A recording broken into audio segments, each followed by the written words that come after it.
Good morning students, I hope all of you are fine.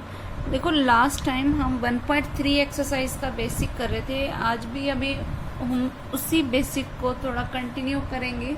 Last time मैंने तुम्हें union और intersection के बारे में बताया था कि यूनियन की क्या प्रॉपर्टीज हैं, इंटरसेक्शन की क्या क्या प्रॉपर्टीज हैं। ठीक है, अब हम बात करेंगे कि यूनियन और जो इंटरसेक्शन है ना, उनकी जो कॉमन प्रॉपर्टीज हैं उनके बारे में। उसमें जो फर्स्ट प्रॉपर्टी हमारे पास आती है वो आती है डिस्ट्रीब्यूटिव लॉ की। क्या है वो फर्स्ट प्रॉपर्टी, वो देखो कि अगर हमारे पास कभी भी आ जाए that A intersection B union C, तो हम इसको डिस्ट्रीब्यूट कर सकते हैं इंटरसेक्शन को अंदर के दोनों एलिमेंट्स के साथ कि ए इंटरसेक्शन बी आ जाएगा, ए इंटरसेक्शन सी आ जाएगा। बी और सी के बीच में क्या था, यूनियन, तो इनके बीच में क्या लग जाएगा, यूनियन। मतलब कि पहले हम ए और बी का इंटरसेक्शन करें, फिर ए और सी का इंटरसेक्शन करें, जो भी वैल्यूज आएंगी और हम उनका फिर क्या कर देंगे, यूनियन। वो बिल्कुल इक्वल टू होगा कि तुम पहले बी और सी का यूनियन कर लेते और फिर उसका इंटरसेक्शन किसके साथ कर देते, ए के साथ। ठीक, उसके बाद देखो नेक्स्ट प्रॉपर्टी क्या है हमारे पास कि A union B intersection C. अब देखो यूनियन एक तो बी के साथ लगेगा ए का, और एक ए का यूनियन किसके साथ लगेगा, सी के साथ, और उन दोनों के बीच में क्या लग जाएगा, इंटरसेक्शन। ठीक, उसके बाद देखो हमारे पास नेक्स्ट प्रॉपर्टी आती है डिसजॉइंट सेट। देखो डिसजॉइंट सेट कौन से होते हैं, डिसजॉइंट सेट्स वो सेट्स होते हैं जिनके बीच में कुछ भी कॉमन ना हो। मतलब कि अगर मैं ए इंटरसेक्शन बी करूं तो अगर रिजल्ट फाई के इक्वल आ गया, इसका मतलब उनमें कुछ भी कॉमन नहीं है, तो वो कैसे सेट्स हैं, मतलब डिसजॉइंट टाइप के सेट हैं। ठीक है, उसके बाद नेक्स्ट क्या है हमारे पास, complement of a set. Complement क्या होता है किसी भी सेट का, देखो अगर हमारे पास कोई एक सेट है ए टाइप का, फिर कॉम्प्लीमेंट, वैसे मैंने तुम्हें लास्ट टाइम बताया था कि कॉम्प्लीमेंट क्या होता है कि अगर कोई एक ए सेट है और कोई एक है यूनिवर्सल सेट। तुम्हें पता है कि मैंने इसको यूनिवर्सल सेट इसलिए बोला है क्योंकि यूनिवर्सल सेट एक ऐसा सेट होता है जो हर एक सेट को अपने अंदर कंटेन करके रखता है। तो ये एक सबसे बड़ा यूनिवर्सल सेट हो गया। ये क्या हो गया हमारे पास, कोई ए सेट जिसमें कुछ एलिमेंट्स पड़े हैं। तो ये जो बाकी का शेडेड वाला पार्ट है ना, उसको हम क्या बोलेंगे, ए कॉम्प्लीमेंट। मतलब ऐसा सेट जिसमें ए के अलावा बाकी के सारे एलिमेंट्स हों, ए का एक सिंगल एलिमेंट भी नहीं होना चाहिए, वो होएगा ए कॉम्प्लीमेंट। ठीक है, तो अगर मैं यूनिवर्सल सेट में के एलिमेंट्स में से माइनस कर दूं ए सेट के एलिमेंट्स को, तो बचेगा क्या मेरे पास, ए कॉम्प्लीमेंट। तो ये जो शेडेड वाला पार्ट है वो किसको शो करेगा, ए कॉम्प्लीमेंट को शो करेगा। ठीक है, और ए कॉम्प्लीमेंट लिखा कैसे जाता है वो देखो कि अगर ए लिखो उसके ऊपर अगर हमने ये डैश लगा दिया, मतलब हम क्या बोल रहे हैं, ए कॉम्प्लीमेंट। ठीक है, अब देखो नेक्स्ट प्रॉपर्टीज क्या है हमारे पास। पहले ए कॉम्प्लीमेंट कैसे निकालना है ये भी सीख लेते हैं हम।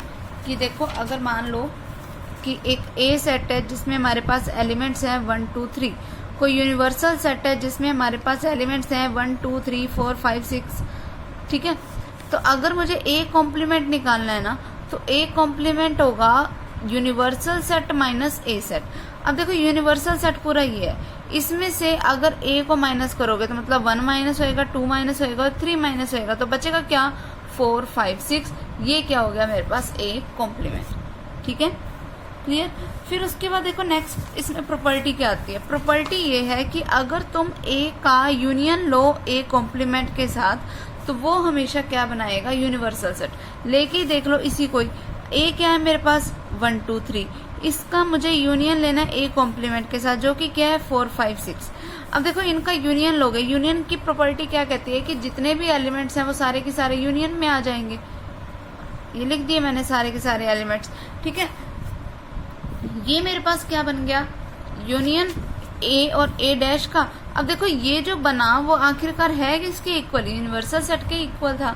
तो ए यूनियन ए कॉम्प्लीमेंट किसके इक्वल आया, यूनिवर्सल सेट के। सेम उसी तरीके से कि अगर तुम ए इंटरसेक्शन ए कॉम्प्लीमेंट निकालो, तो देखो अगर ए मेरे पास ये है, ए कॉम्प्लीमेंट मेरे पास क्या है, ये है 4 5 6। अब 1 2 3 और 4 5 6 में तो कुछ भी कॉमन नहीं है, तो वो हमेशा किसके इक्वल आएगा, 5 के। कि भाई एक सेट और अगर उसके साथ इंटरसेक्शन में उसका कॉम्प्लीमेंट है, तो वो हमेशा क्या आता है, 5। ठीक है, फिर उसके बाद नेक्स्ट प्रॉपर्टी क्या है, next property is phi dash जो होगा वो हमेशा यूनिवर्सल सेट के इक्वल होएगा। क्यों, रीजन क्या है वो देखो कि फाई डैश का मतलब क्या होता है कि तुम यूनिवर्सल में से किसको माइनस कर दो, फाई को। जैसे मैंने अभी ए कॉम्प्लीमेंट क्या बताया कि यूनिवर्सल में से अपन ए को माइनस कर रहे हैं, तो फाई डैश क्या मतलब भी यही होएगा, जहां जहां ए था वहां मैंने सिर्फ क्या लगा दिया, फाई। तो फाई डैश क्या बना कि यूनिवर्सल में से फाई को माइनस कर दो। अब किसी एक सेट में से एक एम्प्टी सेट को माइनस करोगे तो बचेगा तो यूनिवर्सल सेट ही, ठीक है। तो इसीलिए फाई डैश किसके इक्वल है, यू के, यानी कि यूनिवर्सल सेट के। उसके बाद नेक्स्ट क्या है कि यूनिवर्सल का कॉम्प्लीमेंट फाई के इक्वल होता है। देखो कैसे करेंगे, देखो यू डैश का मतलब क्या हुआ, यू डैश का मतलब कि तुम यूनिवर्सल में से माइनस किसको करोगे, यूनिवर्सल को, क्योंकि U dash is equal to, मैंने ये क्यों लिखा यू डैश का, देखो वैसे जब ए डैश था तो मैंने क्या किया था, यूनिवर्सल में से ए को माइनस किया था, तो अब ए जहां था वहां पर अब क्या लगा दो, यू लगा दो। तो यू माइनस यू मतलब क्या बचेगा, एम्प्टी ब्रैकेट। एम्प्टी ब्रैकेट का मतलब क्या होता है, फाई। तो इसका मतलब यू डैश किसके इक्वल होएगा, फाई के, ठीक है। फिर अगले ही हमारे पास क्या प्रॉपर्टी है कि अगर मैं ए कॉम्प्लीमेंट का कॉम्प्लीमेंट लूं तो वो हमेशा ए के इक्वल आता है। ये कैसे प्रूफ करेंगे वो देखो कि ए कॉम्प्लीमेंट मेरे को पता है किसके इक्वल होता है, यूनिवर्सल माइनस ए के। तो ए कॉम्प्लीमेंट का कॉम्प्लीमेंट किसके इक्वल होएगा कि यूनिवर्सल में से ए को माइनस कर दो, ठीक है, और फिर उसका क्या ले लो, कॉम्प्लीमेंट। यही बना इसका मतलब कि ए कॉम्प्लीमेंट का कॉम्प्लीमेंट किसके इक्वल है कि तुम यूनिवर्सल में से माइनस कर दो इसको, ठीक है। अब u माइनस यू और माइनस माइनस प्लस का ए, u से u कैंसिल, बचा क्या, a, यानी कि a कॉम्प्लीमेंट का कॉम्प्लीमेंट किसके इक्वल आया, a के। आगे समझ। उसके बाद नेक्स्ट देखो हमारे पास क्या प्रॉपर्टी है, देखो नेक्स्ट है हमारे पास, इसमें जो आ रहा है वो है डी मॉर्गन्स लॉ। तो डी मॉर्गन्स लॉ क्या होता है, डी मॉर्गन्स लॉ कहता है कि अगर तुम ए यूनियन बी लो और फिर उसको तुम होल कॉम्प्लीमेंट लो, वो हमेशा इक्वल्स टू होता है A complement intersection B complement के। ये कई बार वो डी मॉर्गन्स लॉ नाम दे के भी बोल देता है, ठीक है। फिर एक और लो क्या कहता है, डी मॉर्गन्स ने दो लो दिए थे, एक यूनियन के ऊपर एक इंटरसेक्शन के ऊपर। जब यहाँ यूनियन है तब दोनों सेट्स के कॉम्प्लीमेंट इंटरसेक्शन में आ गए, जब यहाँ इंटरसेक्शन है तब दोनों के कॉम्प्लीमेंट्स यूनियन में आ गए, ठीक है। फिर उसके बाद आता है डिफरेंस ऑफ सेट्स कि अगर कोई दो सेट है तो उनके बीच का तुम डिफरेंस कैसे निकालोगे। मान लो कि कोई एक ए सेट है 1 2 3 4 5, कोई बी सेट है 3 4, तो a माइनस बी क्या करोगे तुम, वो बताओ। तो देखो a माइनस बी क्या करोगे, अब देखो 1 2 3 4 5 में से अगर तुम 3 और 4 को माइनस कर दोगे तो क्या बचेगा, 1 2 5। आगे समझ। फिर अगर बाय चांस हमारे पास, देखो ये तो हमारे पास सिंपल हो गया। फिर अगर ऐसा हो जाए कि b माइनस ए आ जाए, मतलब क्या हुआ कि तुमने 3 4 में से माइनस किसको करना है, 1 2 3 4 5 को। तो 3 4 में से अगर तुमने इस 3 4 को माइनस किया तो तुम तो क्या बचा दोगे, माइनस का 1 2 5। जबकि सेट्स के केस में ऐसा नहीं होता। सेट के केस में क्या होता है कि अगर 3 4 में से मुझे इसको माइनस करना है, क्योंकि ये एलिमेंट्स इधर भी पड़े थे तो ये तो खत्म हो गए, तो बचेगा क्या, सिर्फ 5 बचेगा, मुझे इधर के एलिमेंट से और कोई लेना देना नहीं है। अगर बाय चांस ऐसा होता कि मान लो ए सेट है मेरे पास 1 2 3, कोई बी सेट है मेरे पास 2 3 4, ठीक है। अब a माइनस बी करना है मुझे, मतलब कि मुझे 1 2 3 में से माइनस करना है 2 3 4 को। तो तब मेरे पास क्या बचेगा, देखो 2 3 से 2 3 खत्म हो जाएगा, मुझे इस 4 से कोई लेना देना नहीं है, मुझे लेना देना किससे, इस 1 से। इसका रिजल्ट क्या आएगा, 1। अगर मुझे b माइनस ए निकालना है तो वो क्या बनेगा कि मुझे 2 3 4 में से माइनस करना है 1 2 3 को। तो अब 2 3 तो यहाँ आ गया, ठीक है, 2 3 से 2 3 गया, बचा क्या, 4। तो क्या आएगा, 4। यहाँ कितने मर्जी एक्स्ट्रा एलिमेंट्स पड़े हों, मुझे उनसे कोई लेना देना नहीं है, मुझे सिर्फ इस वाले पे, आगे वाले पे गौर करनी है। आगे समझ। अगर यहाँ कोई 5 भी पड़ा होता ना तब भी मेरा रिजल्ट 4 ही आना था, ठीक है।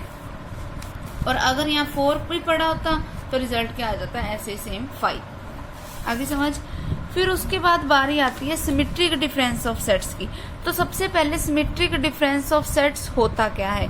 सिमेट्रिक डिफरेंस ऑफ सेट्स का मतलब होता है कि तुम सबसे पहले निकालो a माइनस बी, फिर तुम निकालोगे b माइनस ए, और अगर मैं a माइनस बी और b माइनस ए का यूनियन ले लूँ ना, तो जो मेरे पास बनेगा वो क्या, उसको हम क्या बोलेंगे? Symmetric difference. और सिमेट्रिक डिफरेंस को रिप्रेजेंट करते हैं इस डेल्टा से। ये जो ट्रायंगल सी बना रखी है ना, इस ट्रायंगल को बोला जाता है डेल्टा। कि ए डेल्टा बी किस डेल्टा, ठीक है, DELTA डेल्टा। कि ए डेल्टा बी का मतलब क्या है कि तुम पहले a माइनस बी करो, फिर तुम क्या करो b माइनस ए, और फिर हम इनका क्या ले लें? यूनियन। तो ये जो बनता है वो हमारे पास क्या होता है? Symmetric difference. Okay, clear. अब जैसे मान लो कि ये था मेरे पास, a माइनस बी की वैल्यू आई थी 1, b माइनस ए की वैल्यू आई थी 4, तो इसका मतलब a डेल्टा b क्या बना कि मुझे 1 का यूनियन करना है 4 के साथ, तो वो क्या बनेगा? 1 और 4। ठीक है, ये हो गया मेरे पास सिमेट्रिक डिफरेंस। क्लियर। उसके बाद देखो क्या है हमारे पास, देखो इसकी बेसिक से रिलेटेड, मैं इस एक्सरसाइज के बेसिक से रिलेटेड सब चीज़ें बता दी हैं। अब देखो हम इनकी एक्सरसाइज के सम स्टार्ट करते हैं।